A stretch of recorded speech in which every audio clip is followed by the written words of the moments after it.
अली, सबसे पहले सबसे इम्पोर्टेंट सवाल, क्या फिर मैं अपनी फिल्म अनाउंस कर दूं? इस सवाल का जवाब आप देंगे। मैं सोच रहा हूँ कि फिल्म अनाउंस कर देता हूँ, शायद इसी बहाने कोई फाइनेंशियल आ जाए।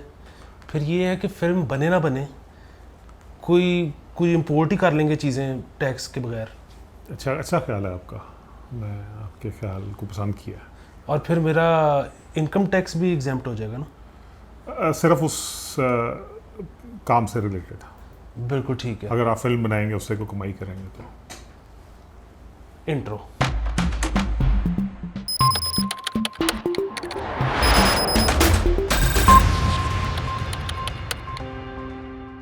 हेलो हेलो, बहुत ज़्यादा स्वागत आपका इकोनोवाइज में। कल आया है बजट, अब हम करने लगे हैं बजट का तिया पंचा। और शायद अगर ये एपिसोड लंबा हो गया तो फिर हमें इसको हिस्सों में काटना पड़ जाएगा, क्योंकि आप लोग बिल्कुल भी लंबा शो नहीं देखना चाहते, इसलिए ये आपका कसूर है, मेरे पे नहीं डालना। Thank you Ali. हम आ रहे थे उस बात पर कि फ़िल्म को 5 साल के लिए एग्जेम्प्ट किया गया है हर किस्म का टैक्स, सिनेमा से लेके फिल्म की इंपोर्ट से लेके एज एन इक्विपमेंट की इंपोर्ट, और इनकम टैक्स प्रोड्यूसर का। और यहाँ तक कि अगर कोई फॉरेन प्रोड्यूसर यहाँ पर आके फिल्म बनाता है, फिल्म का 70% हिस्सा यहाँ पे शूट होता है, तो उसको भी रिबेट मिलेगी टैक्स पे। लेकिन सीधा सीधा सॉफ्टवेयर लेके यहाँ पे चलाने पे टैक्स लगा दिया, अब अर्तुगरुल पे टैक्स लगेगा। तो आपके ख्याल में ये अच्छा कदम है, या इसका ज़्यादातर फ़ायदा सिर्फ ISPR को होगा, या लोग इसमें अब गलत किस्म की एलसियाँ खुलानी शुरू कर देंगे? अच्छा, गलत किस्म की एलसियाँ तो एक लेवल तक ही खुल सकती हैं, बिकॉज कितने कैमरे ला के बेच सकेंगे आप।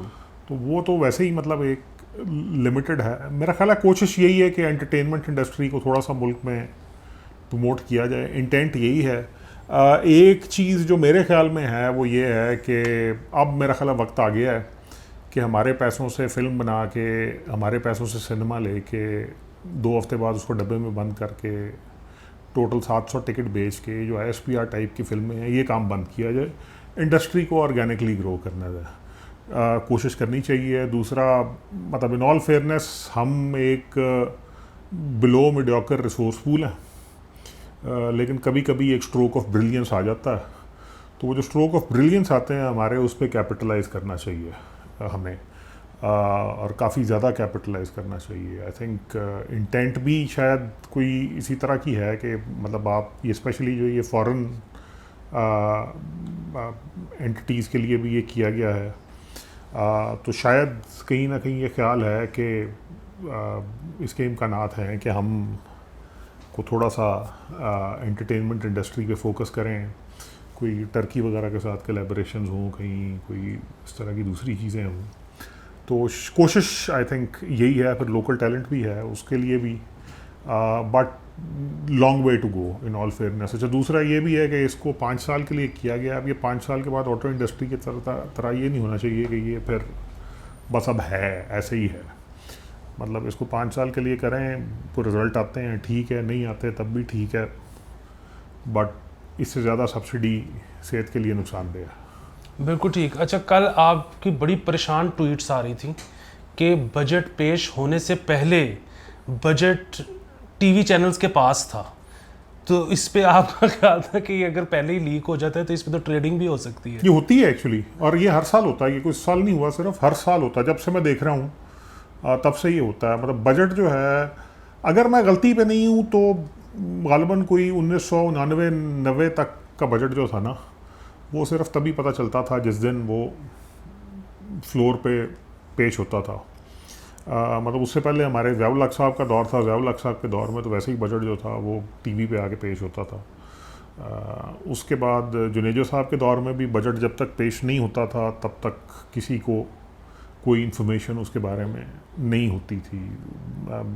बेनज़ीर साहिबा का जो पहला दौर था उसके बारे में तो मुझे याद है कि तब भी ऐसे नहीं था। उसके बाद रावी खामोश है, और ये बड़ी ख़तरनाक चीज़ है। उसकी वजह ये है कि एक्चुअली यूके में एक चांसलर को, वहाँ पर बेसिकली फाइनेंस मिनिस्टर को चांसलर कहते हैं, he actually had to face an inquiry, ultimately resign, turned out someone in staff. उसने बजट के डॉक्यूमेंट के कुछ हिस्से ऑलरेडी लीक कर दिए थे। जब इसमें नुकसान क्या है, नुकसान ये कि कल को 2:15-3 बजे के 2:30 बजे के आसपास सारे चैनल, जियो भी, दुनिया भी, मतलब यू नेम इट, वो सब के सब ब्रेकिंग न्यूज़ में बता रहे थे कि फ़लानी चीज़ पे इतना टैक्स लग गया, फ़लानी चीज़ से इतना टैक्स वापस हो गया, फ़लानी चीज़ पे। अच्छा, उस वक्त PSX भी खुला हुआ था।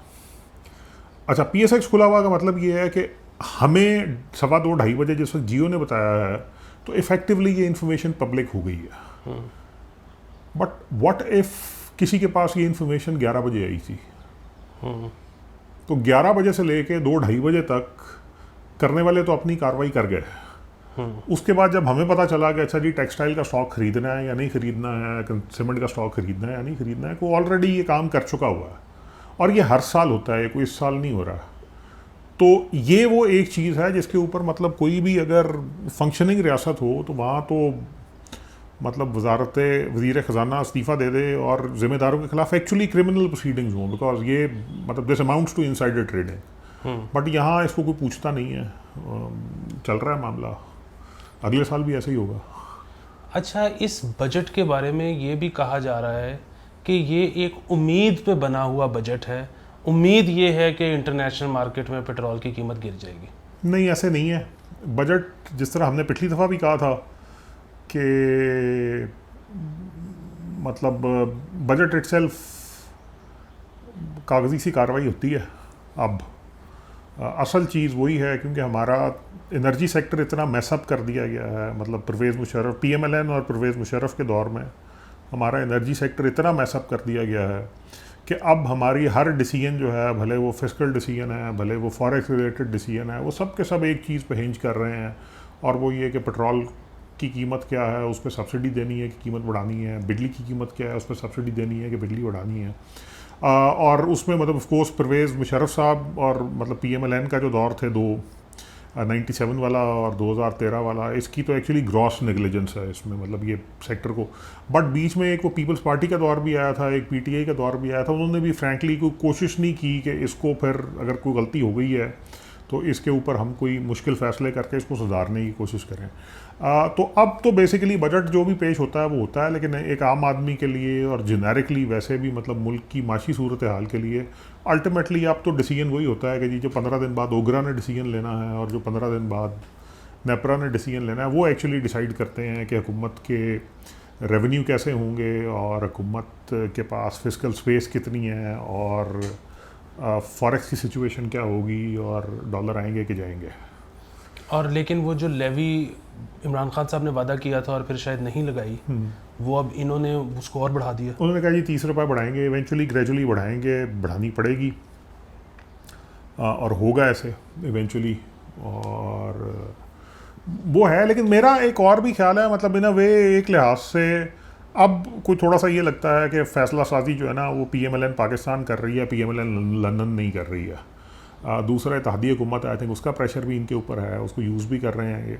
तो अब ज़रा थोड़ा सा इन्होंने ना पहले 4-6 हफ्ते ज़ाया करने के बाद, जिसमें इन all fairness they actually lost a lot of political capital, इन्होंने अब वो मुश्किल सख्त फ़ैसले करने शुरू कर दिए हैं जो किसी भी हुकूमत को आते साथ ही कर लेने चाहिए। अच्छा, कल पता नहीं आपने देखा कि नहीं देखा जब बजट पेश हो रहा था, लेकिन मैं ये सोच रहा था और मैंने भी देख नहीं सका कि ऑपोजिशन तो मौजूद नहीं थी, तो वो जो हर दफ़ा शेम शेम के नारे लगते हैं तो वो तो लगे ही नहीं होंगे। कल तो बड़ा स्मूथ सेलिंग हुई होगी यार। उसका मतलब अगेन फ्रैंकली एक तो शेम के नारे बजट पे लगाना मुझे आज तक समझ नहीं है कि क्यों लगाते हैं, लेकिन दूसरा जो एक चीज़ है वो ये है कि इस बजट पे मीनिंगफुल डिबेट नहीं हो सकेगी।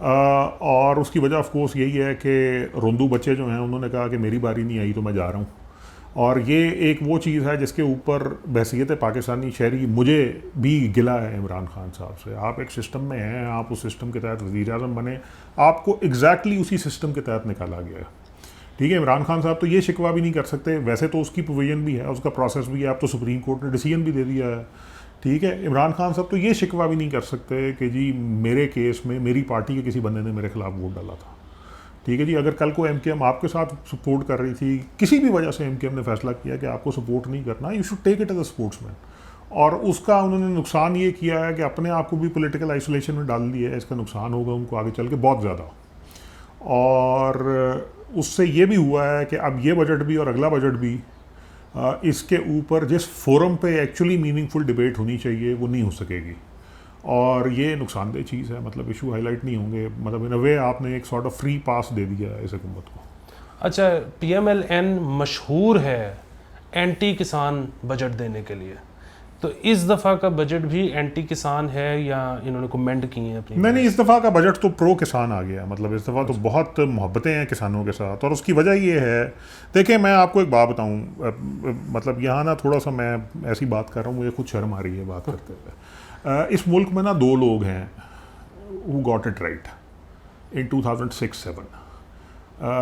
एक का नाम आसिफ अली जरदारी था और एक मैं था। ठीक है, इस मुल्क, ये मुल्क चल ही नहीं सकता। आसिफ जरदारी साहब के पास ऑफ कोर्स पावर थी, एटसेट्रा एटसेट्रा, मैं दूर बैठ के टेबल लगा रहा था, लेकिन ये मुल्क चल ही नहीं सकता, यहाँ पे कोई तरक्की हो ही नहीं सकती जब तक आप 10-15 साल के लिए कोर फोकस एग्रीकल्चर को नहीं बनाएंगे। उसकी वजह हैं बहुत सी। उसकी सबसे पहली वजह तो ये है कि एग्रीकल्चर आपका वाहिद वेल्थ जनरेटर है। आपकी बाकी सारी इकोनॉमी ट्रांजैक्शनल है। आप ना तो तेल पैदा करते हैं, ना आप वैसे को मादनियात शादनियात इतनी ज़्यादा पैदा होती हैं। आपकी वो वाहिद चीज़ जो आप प्रोड्यूस करके बेचते हैं वो एग्रीकल्चर है। ठीक है, अगर आपने वीट सरप्लस कर ली और उसको एक्सपोर्ट किया, उसके भी पैसे आएंगे। चावल आपने एक्सपोर्ट किया सरप्लस, उसके भी पैसे आएंगे। कॉटन आप एक्सपोर्ट करते हैं, कॉटन से धागा बना के एक्सपोर्ट करते हैं, उसके भी पैसे आएंगे।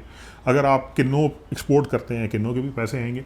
ये वो वाहिद चीज़ है जो आप एक्चुअली एक्सपोर्ट कर सकते हैं, करते हैं। और दूसरा ये कि ये वो वाहिद चीज़ है जिसमें सॉर्ट ऑफ एक तरह से आपके पास, बिकॉज आप एक लो स्किल्ड इकोनॉमी है, को बहुत ज़्यादा आपके पास लोग ट्रेंड ह्यूमन रिसोर्स भी नहीं है। मतलब आप चिप बना के तो नहीं बेच सकते, क्योंकि आपके पास फ्रैंकली असेंबली लाइन के लिए वर्कर ही नहीं आएंगे। जो मतलब ये काम चाइना ताइवान के करने के, हमारे करने के काम तो नहीं है ये। आप तो व्हीकल बना के नहीं बेच सकते। वो या हमने एक प्रोग्राम किया था वो 70 साल के बाद ऑटोमोबाइल इंडस्ट्री पे कि एक गाड़ी एक्सपोर्ट हो गई है, फिर किसी ने कहा था, लेकिन उस पर भी किसी ने कहा था कि जिस दिन आपने इंजन यहाँ बनाने शुरू कर दिए, इंजन में दूसरे महीने ही फॉल्ट आना शुरू हो जाएगा। वो हमारे किसी यूज़र ने ट्विटर पे कमेंट किया, बस हम मुझे याद है। ठीक है, और वो सही कह रहे हैं। उसकी वजह ये है कि यहाँ स्किल सेट ही एग्जिस्ट नहीं करता। मतलब ना अप्रोच एग्जिस्ट करती है, ना स्किल सेट एग्जिस्ट करता है। तो आप क्या कर लेंगे यार इसमें? मतलब तो इसलिए आपके पास तो सबसे बेहतरीन जो ऑप्शन है, जो अप्रोच है, वो यही है कि जी आपके पास एग्रीकल्चर में एक एडवांटेज है, आप उसको इस्तेमाल करें। आप अपने फार्मर को इंसेंटिवाइज करें। एक तो इस मतलब मल्टीपल चीज़ों पे इंसेंटिवाइज करें, उसको सपोर्ट करें। आप ऐसे बीज लेके आएँ जिससे यील्ड ज़्यादा हो। आप उसको ऐसे एग्रीकल्चरल और बेसिकली टेक्नोलॉजीज़, मशीन्स दें कि उसकी यील्ड बड़े आसान करते दें उसको। आप उसके लिए सस्ती बिजली का बंदोबस्त करें। आप उसके लिए खाद की फरामी और अच्छी खाद की फरामी को बंदोबस्त करें। आप उसको एक्चुअली इस तरह की टेक्निक से इंट्रोड्यूस करवाएं जिससे वो अपनी ज़मीन, क्योंकि हर क्रॉप के बाद ज़मीन की फर्टिलिटी कॉम्प्रोमाइज़ होती है, तो उसको ऐसी टेक्निक से इंट्रोड्यूस करवाएं कि जिनके थ्रू वो बड़ी जल्दी रिकूप कर सके अपनी उस ज़मीन को। सबसे बढ़कर अब जो आपकी वाटर स्कैर्सिटी आ रही है, आप उसको इंसेंटिवाइज करें कि वो मॉडर्न फार्मिंग की टेक्निक्स पे है, जिसमें टनल फार्मिंग है, जिसमें हाइड्रोपोनिक्स है, जिसमें इवन ड्रिप इरिगेशन है बहुत सिंपल लेवल पे। तो उससे उसको कहें कि ये कम रिसोर्सेज इस्तेमाल करके, रिसोर्सेज को कम करके, खर्चा कम करके वो किस तरह अपनी यील्ड को कॉन्टिन्यूसली इंक्रीज़ कर सकता है। तो हमारे केस में तो ऑप्शन ही ये है। अब ये PMLN को भी समझ आ गई। उसकी दो वजह ये है कि एक तो ये शायद पहली हुकूमत है जो PMLN पाकिस्तान की हुकूमत है, PMLN लंदन की हुकूमत नहीं है। तो इनको समझ आ गई कि अगर हमने एक्सपोर्ट की तरफ जाना है, अगर हम इंडस्ट्रियल एक्सपोर्ट के राउट पे जाएंगे, तो इसका मतलब ये होगा कि मशीनरी की LC खुलेगी, रॉ मटेरियल की LC खुलेगी, उसके डॉलर देने के लिए नहीं है। तो उसके लिए तो कोई रास्ता नहीं है। सर्विस सेक्टर ग्रोथ के साथ आप वैसे ही इस वक्त ऑप्शन ही नहीं है, बिकॉज उसकी वजह ये कि सर्विस सेक्टर तो बेसिकली सारे का सारा ही ड्रिवन ही आपकी इंपोर्टेड आइटम्स के साथ होता है। कंजम्पशन वगैरह भी है, ये दूसरी चीज़ें जितनी भी हैं। तो या तो आप इंपोर्ट को ईज़ आउट करें, उसकी गुंजाइश नहीं है आपके पास। आप लोकल मैन्युफैक्चरिंग को इंक्रीज़ करें, उसकी भी फ़िलहाल आपके पास गुंजाइश नहीं। सो ग्रेजुअली आपके लिए तो सबसे बेहतरीन चीज़ ये है, आप एग्रीकल्चरल सेक्टर को अपने को एक्सपैंड करें। और एग्रीकल्चरल सेक्टर को एक्सपैंड करने के बाद आप अगले स्टेप में फिर Aahista Aahista step by step peripheral चीज़ें मैं ऐड करते जाए। यहाँ पे जो ये एक है ना, बहुत से लोगों में वैल्यू एडिशन, हाई वैल्यू, ये वो डॉक्टर अताउर रहमान साहब भी होते थे, PMLN भी ऐसी बातें करती थी कि जी हम पता नहीं रॉकेट बना के बेचा करेंगे। भाई आप रॉकेट नहीं बना सकते हैं जब तक पहले आप स्टील बनाना शुरू नहीं करते, ठीक है। मतलब इसकी बेहतरीन मिसाल जो है ना वो ये है कि अगर आज आप आज भी ऑटोमोबाइल में देखें या मशीनरी में देखें तो दुनिया में 2 मुल्क हैं जिनकी डोमिनेंस को कोई छेड़ नहीं सकता, कोई हाथ नहीं लगा सकता। एक जापान है, एक जर्मनी है। और उसकी वजह ये है कि ये दोनों मुल्क रिसोर्स कंस्ट्रेंट थे, इनके पास अपना कोयला नहीं होता था या घटिया क्वालिटी का होता था, तो इन्होंने फिर इंडस्ट्रियल प्रोसेस की फिनिश के ऊपर काम किया, जिसकी वजह से बेसिकली जितनी भी मैकेनिकल दुनिया है वहाँ पर कोई इनके आसपास भी नहीं आ सकता। मतलब ये जापानीज़ अगर स्टील बनाते थे आज से 200-250-300 साल पहले भी, तो वो मतलब सैमुराई स्वॉर्ड्स किसी वजह से ही मशहूर हैं। तो ये नहीं हो सकता कि आप एक दिन सुबह उठेंगे और आप जापानियों जैसा स्टील बनाना शुरू कर देंगे। आप एक दिन उठेंगे और आप इटालियंस जैसा high and fashion items create करना शुरू कर देंगे। आपको ग्रेजुअली स्टेप बाय स्टेप वहाँ तक पहुँचना पड़ेगा। तो उधर इन्वेस्ट करने की जगह वैल्यू एडेड है, आपको बेसिकली इस वक्त सारी तवज्जो जो है ना वो इधर इन्वेस्ट करने की है। एग्रीकल्चर है, प्राइमरी एजुकेशन है, वोकेशनल ट्रेनिंग है, फार्मिंग टेक्निक्स वगैरह पे इन्वेस्ट करने की ज़रूरत है, फार्मर की एजुकेशन की ज़रूरत है, फार्मर की सपोर्ट की ज़रूरत है। तो आई थिंक ये रियलाइजेशन इस हुकूमत में आ गई है। और आई थिंक इसमें एक बहुत बड़ा रोल ये भी है कि ये PMLN की हुकूमत नहीं है, ये इत्तेहादी हुकूमत है और इसमें पीपल्स पार्टी भी है। तो वो भी एक फैक्टर है, बिल्कुल है कि मतलब people's party is always known as pro farmer government. तो इस दफ़ा मतलब वो जिसको कहते हैं ना PMLN अपने की हुकूमत अपने मतलब हुकूमत इत्तेहादी है, लेकिन PMLN अपने कंफर्ट जोन से बाहर निकल रही है और उसकी पार्टली वजह हालात है, पार्टली वजह रियलाइजेशन है। अच्छा, आईफोन और दीगर इम्पोर्टेड फ़ोन्स के ऊपर टैक्स मज़ीद बढ़ गया। 1500 सीसी से ऊपर गाड़ी पे टैक्स मज़ीद बढ़ गया। मैं सारी ज़िंदगी रेडमी पे ही रहूँगा। नहीं, आप अमीर आदमी हैं, आप आईफोन ले सकते हैं, आपने वैसे ही रेडमी रखा हुआ। ये बातें छोड़ दें आप तो। लेकिन ये है कि ऐसे होना चाहिए। मतलब क्या है यार, मतलब अगर आपने देखे ना, बात सीधी सी है, या तो हम इस काबिल होते हैं कि हमने ये या इसके इक्विवेलेंट चीज़ें बनानी शुरू की होती हैं, तो फिर तो इसकी सेंस बनती थी। मतलब मेरा तो ख्याल ये है कि एक्चुअली गवर्नमेंट को चाहिए वही कोई जैसा 40,000 वाली ब्रैकेट है कि उससे नीचे वाले फ़ोन्स पे टैक्स ख़त्म कर दे और उससे ऊपर वाले फ़ोन्स पे एक्चुअली प्रोग्रेसिव टैक्सेशन करे, कि जैसे जैसे कीमत बढ़ती जाए उसी हिसाब से आप, अगर आप पाकिस्तान में आईफोन रखना चाहते हैं और आप अफोर्ड कर सकते हैं माशाल्लाह, तो ठीक है आप रखें। लेकिन फिर मतलब आप उसके लिए, या अगर आपने पाकिस्तान में लैंड क्रूज़र या फॉर्चूनर चलानी है तो ठीक है, मतलब आप उसकी कीमत दें। अच्छा, इंडस्ट्रियलिस्ट रो रहे हैं, वो ये कहते हैं कि हमें मशीनरी चाहिए उसकी इंपोर्ट पे आपने टैक्स बढ़ा दिया और फिल्म मेकर्स को आपने छूट दे दी। यार उसकी वजह ये है कि इंडस्ट्रियल मशीनरी बहुत बड़ा सेक्टर होता है, फिल्म इंडस्ट्री छूट, एक्चुअली फिल्म इंडस्ट्री को छूट इसलिए दे दी है, फिल्म इंडस्ट्री है ही नहीं। तो कितने कैमरे आ जाएंगे यार, मतलब इन ऑल फेयरनेस एक साल में आप कितने मतलब फ़ोन तो चलें, हर एक को ज़रूरत होती है। मतलब ये जो हाई एंड कैनन और आपको नाइकॉन के कैमरे हैं, कितने सोनी के कैमरे हैं, कितने एक लोग हैं जो इसको ले सकेंगे। तो एक तो वजह वो है कि वो इंडस्ट्री का साइज़ बहुत छोटा है रिलेटिवली, लोग शौक में कर लेंगे, अच्छी बात है। और कुछ नहीं, उससे ये होगा कि लोग जो हैं वो यूट्यूब चैनल खड़े कर लेंगे तो इवेंचुअली हो सकता है कि उसकी व्यूअरशिप कनाडा, अमेरिका, UAE वगैरह में भी आनी शुरू हो जाए। जब ये आनी शुरू हो जाएगी तो वहाँ से जो एड रेवेन्यू आएगा वो आपके फॉरेक्स में एडिशन करना शुरू कर देगा। तो मतलब इन ऑल फेयरनेस कॉस्ट उसकी को बहुत ज़्यादा नहीं है। बाकी जहाँ तक मशीनरी वगैरह के ऊपर टैक्सेशन इंक्रीज़ की है उसकी तो सिर्फ एक वजह और वही है कि इस वक्त एलसीयाँ खुलवाने के पैसे नहीं हैं। सो गवर्नमेंट एक्चुअली मतलब इफ़ेक्टिवली एक तरफ लोगों को डिस्करेज कर रही है कि अगर आपने कंजम्पशन के लिए ही इंडस्ट्री लगानी है, लोकल कंजम्पशन के लिए, तो प्लीज़ ना लगाएं। हाँ, अगर आप एक्सपोर्ट के लिए लगा रहे हैं तो हम आपको सर्टेन इंसेंटिव देंगे, उसके थ्रू आप फिर मैन्युफैक्चरिंग वगैरह उसकी इन्हांस कर सकते हैं।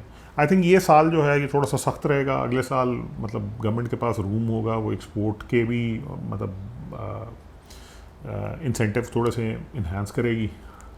मेरा मशवरा ये है कि जब कभी भी ये हो तो वो डायरेक्ट होने चाहिए, वो इनडायरेक्ट नहीं होने चाहिए। कि मतलब आप एक्सपोर्ट दिखाएं, उसके बदले में गवर्नमेंट आपको या टैक्स एग्जेम्पशन दे दे या आपको कोई सर्टन पे आउट दे दे। बट ये ना हो कि जी आप अगर एक्सपोर्टर हैं, आपने लाइसेंस ले लिया एक्सपोर्टर का, आप फलाने के साथ रजिस्टर्ड हैं, तो आपको ये भी छूट, वो चलता नहीं है। उसमें फिर बहुत खर्चे लगते हैं इस मुल्क में।